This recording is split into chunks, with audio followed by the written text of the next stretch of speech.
वानप्रस्थ आश्रम बोलते हैं ना, और अपने आप को अतिथि मत समझो कि मैं घर में तो हूं पर मैं मेहमान हूं। 50 साल का उम्र हो गया, ले लो वानप्रस्थ, निकल जाओ भैया, सुखी रहना है तो।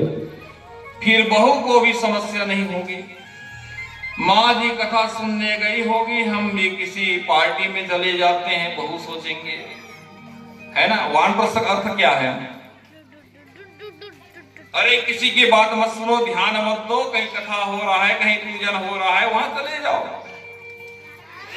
जब सास जब कथा सुनकर आते हैं, बहू प्यार से कथा सुनाती है बच्चों को, बच्चे को कहते हैं दादी, तो बहू के मन में उल्लास बढ़ता है और कहता है मम्मी जी, बहू एक साथ बैठकर कथा सुनेगी तो आपस में लड़ाई होगी क्या?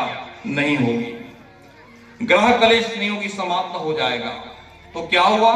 तरुणी प्रभुता गे हे, प्रभुता तो है पर संस्कार नहीं।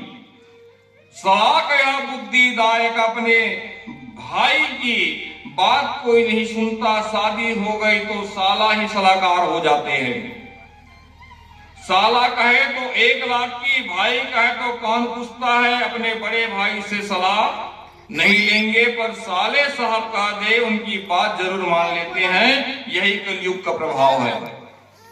कन्या विक्रमणावताम रे पत्नी नाम चाकलम, और लालच में बेटियों को भी बेच देने वाले लोग, शराबी या ऐसे लोग अपनी लाभ के लिए बेटियों को भी बेच देते हैं। बेटी का विवाह कर दिया अपने लाभ के लिए, चाहे बेटी दुख में पाए।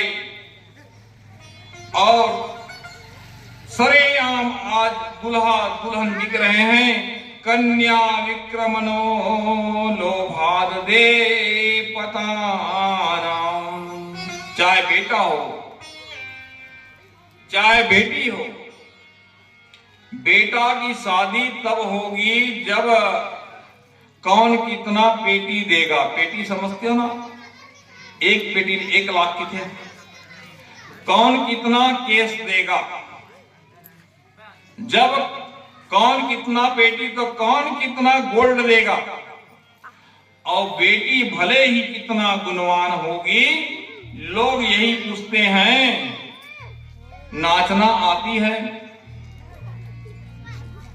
गाना गाने आती है, चल कर दिखाओ, हंस कर दिखाओ, सिलाई आती है। मगर अब ये